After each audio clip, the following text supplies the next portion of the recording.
Ever wondered what happens to us after we depart from this world? Is there life after death? There are many theories and beliefs, but today we're going to be exploring this question from a divine perspective.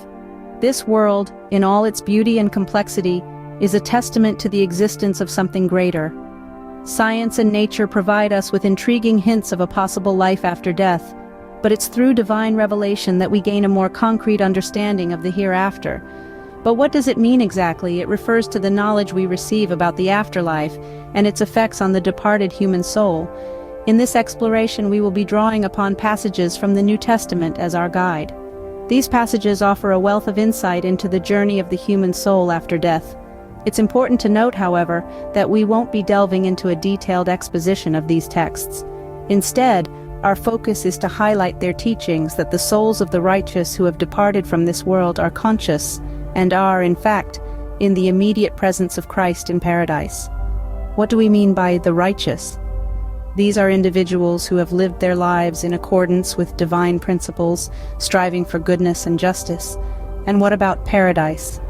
This is often perceived as a place of peace and joy, a divine realm where souls find rest and unity with the divine.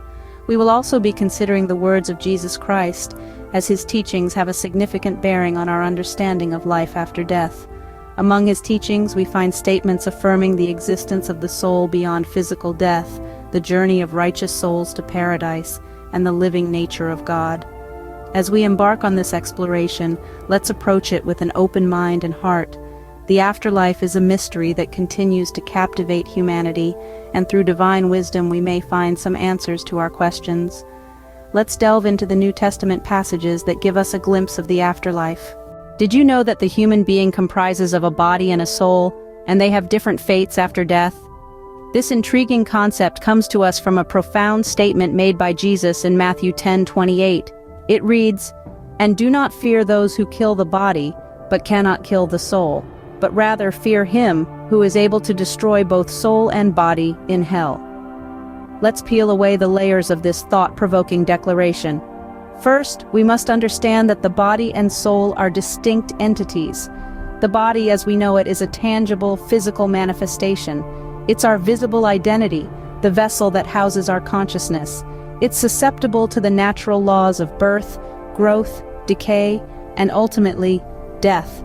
The soul, on the other hand, is a different story. It's the invisible, intangible essence of our being. It's the spark of life, the core of our identity, the part that feels, thinks, and perceives. Unlike the body, the soul is not bound by the constraints of the physical world. It does not wither, decay, or die. When the body meets its inevitable end, the soul continues its existence. But the real kicker in this statement is the concept of fear. Jesus tells us not to fear those who can kill the body but cannot touch the soul. This implies that the body's death is not the ultimate calamity to dread. Instead, we should be more concerned about the potential destruction of the soul in hell. The soul, being the most vital part of our existence, should be our primary concern. This perspective brings a dramatic shift in our understanding of life and death.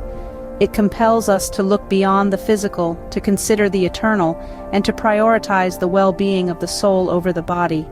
So, the soul, the very essence of our being, surpasses the mortal coil and embarks on a journey beyond. This journey, my friends, is a fascinating voyage into the spiritual realm, a realm that we will delve deeper into in our next scenes.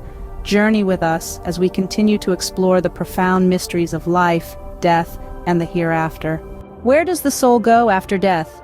The answer lies in the divine promise of paradise.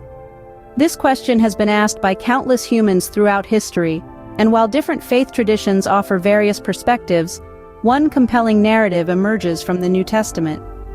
Let's take a journey back in time and revisit a poignant moment recorded in the Gospel of Luke, chapter 23, verse 43. As Jesus and a thief hung side by side on crosses, an extraordinary exchange took place. Despite his own agony, the thief found within himself a spark of faith. He'd observed Jesus' unwavering strength and compassion, even in the face of such torment. Moved by this, he humbly implored Jesus to remember him when he entered his kingdom. In response, Jesus made a profound promise. He assured the thief that on that very day, they would be together in paradise. This promise, given in the throes of their shared suffering, provides a fascinating insight into the journey of the soul after death. But let's think about it for a moment. If the spirits of Jesus and the thief had simply ceased to exist after their physical deaths, then the promise of being together in paradise on the same day would have been misleading, wouldn't it? Yet the promise was made, and it was made with a certainty that suggests an unbroken continuity of consciousness, a survival of the soul beyond the confines of the physical body. This interaction serves as a comforting reminder of the journey that awaits the righteous after death. It speaks to the soul's transition from the temporal realm to an eternal paradise, a place of peace and divine presence. It underscores the belief that death does not signal an end, but rather a new beginning in a divine realm. Thus, the righteous, even in their last moments, find comfort in the promise of eternal peace in paradise. They travel from this life with the hope of a joyous reunion in a place of eternal peace and love, secure in the knowledge that their journey continues beyond the veil of death. Who does God govern over, the living or the dead? This question takes us to an intriguing passage from the Gospel of Luke, chapter 20, verse 38. Here we encounter a profound divine truth, a truth that challenges our mortal understanding of life and death. In this passage, Jesus is confronted by the Sadducees, who were, let's say, the skeptics of their time. They did not believe in spirits, angels, or the resurrection. They were materialists, firmly rooted in the tangible world they could see and touch. They present Jesus with a hypothetical scenario, intending to trap him in his words, a scenario involving 7 brothers and a widow, a story designed to challenge the concept of afterlife. But Jesus, with his divine wisdom, turns their question on its head. He says, "For he is not the God of the dead but of the living, for all live to him." What an astonishing revelation! God the Almighty, the creator of the universe, is not a deity of the dead but of the living. It implies that in God's divine perspective, death does not extinguish life. Instead, it transforms it. This statement not only debunks the materialistic beliefs of the Sadducees, but also provides us with an entirely new perspective on life and death. It suggests that even though our physical bodies may perish, our souls continue to live. They live to God. We are alive in His eyes, in His eternal realm, where time as we know it does not exist. In essence, Jesus, through this passage, affirms the immortality of the soul. He assures us that death is not an end, but rather a transition, a passage from the physical to the spiritual, from the temporal to the eternal. So even in death, we live in the eyes of God. This is a comforting thought, isn't it? Knowing that our souls, the very essence of who we are, continue to live on in the divine presence of God. What have we learned about life after death from these divine revelations? We've journeyed through the realm of divine wisdom, gleaning insights into the mystery of life after death. We've explored the profound distinction between body and soul.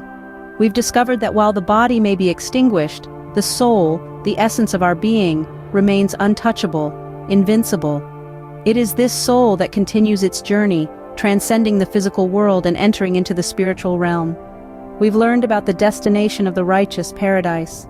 We've heard the poignant words of Jesus on the crucifix, promising the penitent thief that he would join him in paradise that very day. This promise underscores the continuity of the soul's existence even after the body's demise. It is a promise that whispers of hope, redemption, and a life beyond this one, in the divine presence of the Almighty. We've delved into the nature of God's relationship with the living and the dead. God, in His infinite wisdom and love, is not the God of the dead, but the living.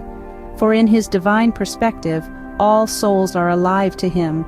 This statement challenges our mortal understanding of life and death, inviting us to see that death is not an end, but rather a transition to a different form of existence. The divine revelations we've explored affirm the consciousness of the soul after death.